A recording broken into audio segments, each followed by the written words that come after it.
Le centre sportif MAA pour Montreal Athletic Amateur a été créé en novembre 1881. Il provient de la fusion de trois clubs sportifs montréalais, le club cycliste, le club de crosse et le club des racketteurs, qui compte parmi ses membres un certain Frederick Arthur Stanley. Et oui, celui-là même qui a acheté en 1893 ce saladier, qui est devenu la Coupe Stanley, le plus vieux trophée du sport professionnel nord-américain. Cette coupe a d'ailleurs été décernée pour la première fois à l'équipe de hockey du MAA la même année.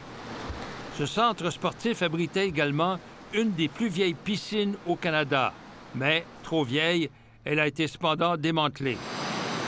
Après 4 ans de travaux majeurs, le centre situé rue Peel, au centre-ville de Montréal, ouvre de nouveau ses portes aux sportifs amateurs et professionnels. C'est le plus vieux club en Amérique du Nord. Ça date de 1881, donc le plus vieux club sportif de ce genre-là. Mais ça a été complètement mis à terre, à part la façade qui est historique, et ça a été complètement reconstruit. Parmi nos faits saillants, le MAA a remporté la toute première Coupe Stanley en 1893. Le tout nouveau club sportif a été rénové à coût de millions de dollars, mais la direction refuse cependant de dévoiler le montant précis. Il y a notamment des salles d'entraînement pour le vélo, pour le cirque et même pour la danse.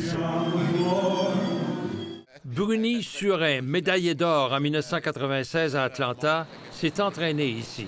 Quand je regarde ma carrière, écoute, j'étais très content. Puis en parlant d'entraînement, qu'est-ce que l'entraînement offre aux jeunes aussi, ça s'est beaucoup développé. C'est pour ça aussi qu'on voit le développement des athlètes, les performances. Donc moi, je suis bien content de voir tout ça là. Le MAA a bien changé en plus de 140 ans d'histoire. Il est maintenant un club sportif à la fine pointe de la technologie, mais avec sur ses murs de nombreux souvenirs de ses origines. Ici Jacques Bissonnet, Radio-Canada, Montréal.